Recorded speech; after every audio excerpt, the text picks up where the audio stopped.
Ya, sesuatu yang dosa yang pasti haram itu udah beres, bersih tuh hati kita tuh. Nah, berat ya tergantung kita. Kalau sudah terbiasa berat. Ya, terbiasa makannya apa? Ini makanan halal nih. Ya. Ini pakai hukum adat ini. Kalau hukum akad serahkan dulu buat saya. Hukum akad nih, Pak Kiai, Morali ini buat Kiai. Gitu. Ini nggak ada penyerahan ke saya. Gimana? Hukum adat aja. Kalau sesuatu sudah ditaruh di meja, berarti dipersilahkan. Itu hukum adat berarti ya. Kalau hukum ini mau gaib, ini buat Pak Ustaz Kali, gitu kan ya, baru minum, ya harusnya, gitu ya. Berarti kalau udah buat saya, ini harus dibungkus nanti. Iya, kan udah buat saya ini. Ya kan, ini bahasa hukum dulu, gitu kan ya. Ada penyerahan ini. Kalau begini kan belum tentu buat saya. Balik kalau diambil lagi, blok sikut. Nah, blok sikut dicopot deui pan. Nah, kayak begitu ya. Nah, jadi kita harus hati-hati dalam hal rezeki itu. Karena kalau rezeki haram, nah itu yang ada kululah binabatan haramin panaru aulabi. Setiap daging yang tumbuh ada rezeki yang haram, maka neraka yang tepat bagi dia. Artinya duit yang kita dapat haram, kita beli ini ke makanan dimakan oleh kita. Maka katanya tulang ini setiap daging yang tumbuh di tubuh kita dari yang haram, maka pinarah kalun. Bahasa Sunda mah pinarah kalun. Itu karena kita hasil korupsi itu. Mereka yang punya jabatan tuh. Akhirnya di otaknya itu apa? Pinarah kalun. Makanya mana halal sopak di dalam itu. Siapa yang makannya halal bersih pikirannya. Itu aja Bang. Siapa yang makan rezeki yang halal pikirannya bersih, itu pun belum tentu. Rezeki yang halal bisa dibawa ibadah. Apalagi rezeki yang haram. Nah itu makanya seperti itulah, begitu masuk rezeki haram bentuknya korupsi di otaknya yang tak punya kalun. Makanya apa tadi itu? Bulan kemarin panaruh neraka tempat bagi dia. Jadi di dunianya akhirnya apa? Nyin binaraka mati neraka udah. Jadi di dunianya binaraka, neraka itu siksaan. Masih hidup di dunia, kepalanya udah puyeng, HSG Tibran, nggak tenang. Coba mampu orang yang terkena kasus begitu, kira-kira gimana?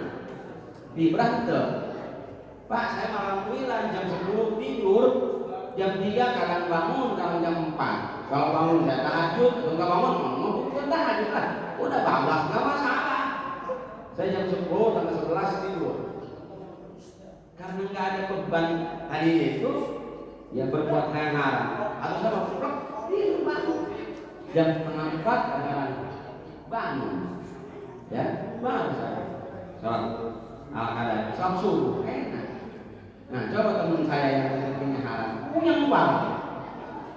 Apalagi mah berbuat dengan wanita, sering wah punya banget. Ya nanti tadi kumpul. Udah kalau mau nikah lagi jebret paling itu sama istri beres. Tadi siang jam 5 ada teman saya ke rumah silaturahmi, ya biasalah ngobrol. Dia pernah punya bini 2, saya tanya masih 2 bini, udah 1 lagi saya, kenapa? Puyeng banget. Itu yang nikah puyeng kata dia. Itu gimana yang nggak nikah? Bagus nih. Jadi udah. Terus ya kembali lagi ke bangunan ibu pertiwi. Satu lagi dia. Datang apa milikku yang waduh, yang muda banyak ini keinginan, yang tua makin mengekang, Gua punya apa katanya. Akhirnya apa? Saya serang, ente mah kalah. Kenapa? Coba lu bilang bahagia, gua mengikuti gitu. Gara-gara yang punya bini dua kalah ngomongnya punya aja pala. Akhirnya kita aku nggak punya keinginan. Coba kayak kalau ngomong, bagaimana punya bini dua enak? Enak, gitu. Supaya kita ngikutin. Pas sama-sama musik, baru kita ngomong, gua juga sama. Gitu. Gua nggak bilang sengaja biar kayak gua kan gitu ya. Ya jangan dibilangin pulang, kita nggak jadi mundur. Itu siakalan. Baru tadi masih anak, ada pemangku saya yang saksinya, yang 5.30 baru tadi. Ada keperluan. Itu saya ini berapa masih pulang lagi gitu. Itu ya, itu yang halal aja punya itu. Ini dua, apalagi yang empat bilang terus gimana sama punya bini dua? Waduh, bang bohong dulu, begitu. Kalau nggak bohong, gimana? Itu akhirnya terpaksa bohong sana bohong sini. Tapi itu lebih baik daripada kumpul ngaco. Apalagi sifat manusia, dan dua aja. Binatang satunya, binatang buas. Kata ilmu biologi, pada akhir kepala sekolah saya wakil dulu. Ini guru biologi. Dikit apa? Ciri binatang buas adalah gigi bertaring, gitu kan ya. Kemudian tangan bercakar. Nah, itu binatang buas. Kira-kira binatang buas apa aja? Monyet dulu dah, monyet. Binatang buas bukan itu. Dari cirinya binatang buas. Apa sifat monyet? Serakah. Pernah buktiin? Saya mau udah. Kasih dia, dikasih terima. Kasih lagi kiri. Kasih lagi mulut. Kasih lagi kaki dua. Serakah nggak itu? Nah itu dia betul serakah. Ingin menguasai segalanya dari hulu sampai hilir. Jadi dia dikuasai. Kalau secara hukum sih benar silahkan. Kalau hukum membenarkan silahkan. Ini kan enggak. Serakahnya itu justru berlindung di balik hukum. Padahal enggak benar. Itu tuh serakah. Paham ya? Tuh. Ada orang ngojek sampai jam 12 malam. Serakah enggak itu? Hah? Enggak. Udah belum tentu dapat dari pagi.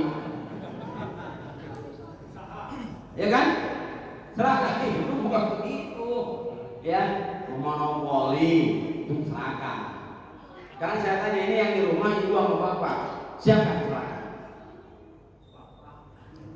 Ayo, kata ibu-ibu, suami. Kata suami, ya istri. Ya, gampang sekarang saya tanya. Ini bapak-bapak punya peci berapa?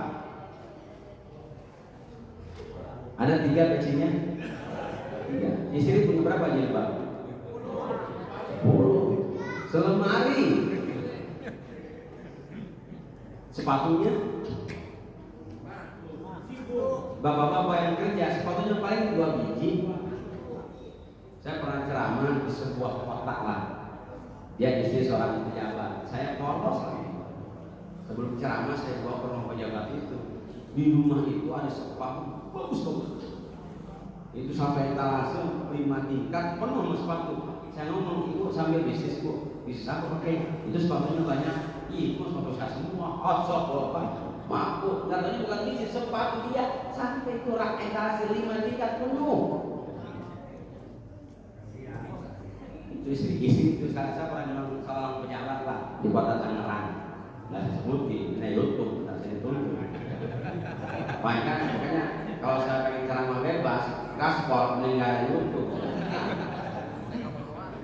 Ya kan bisa ini kan ya. Tadi kata Pak ini ya sarjana hukum. Sekarang Kiai salah ngomong dikit tanggung di Saya kan kena aturan IT sekarang. Nggak bebas Pak. Sebenarnya nggak ada YouTube, aman, adem. Ngomong apa aja bodo amat lah. Ini hati-hati. Karena orang yang semua orang tidak suka sama saya belum tentu semua suka. Nah giliran itunya tuh langsung dia apa namanya? Nah ya bahaya itu. Masa nanya ceramah pakai YouTube udah kalau nggak apa pengen santai saya pakai YouTube. Kalau pengen gaspol jangan pakai YouTube. Itu aja udah. Ya. Kan yang namanya ceramah itu maaf ngomongin agama Islam. Disengaja kalau tidak pasti nyinggung agama. Bener kan? Disengaja atau tidak pasti cuma ngomongin tauhid pasti nyinggung agama lain. Gimana enggak? Ya kan? Terus kita ngejelekin enggak? Nah masalah ngomong itu gitu ya. Kayaknya hati-hati saya kadang-kadang ada itu enggak ada. Udah, tapi ceramahnya santai saya nggak mau. Kalau mau gaspol matiin gitu. Kenapa? Matiin enggak ya di YouTube juga lah. Ya, kan suka begitu ada tuh ya. Baik lagi tuh. Ya matiin pakai gaspol pakai.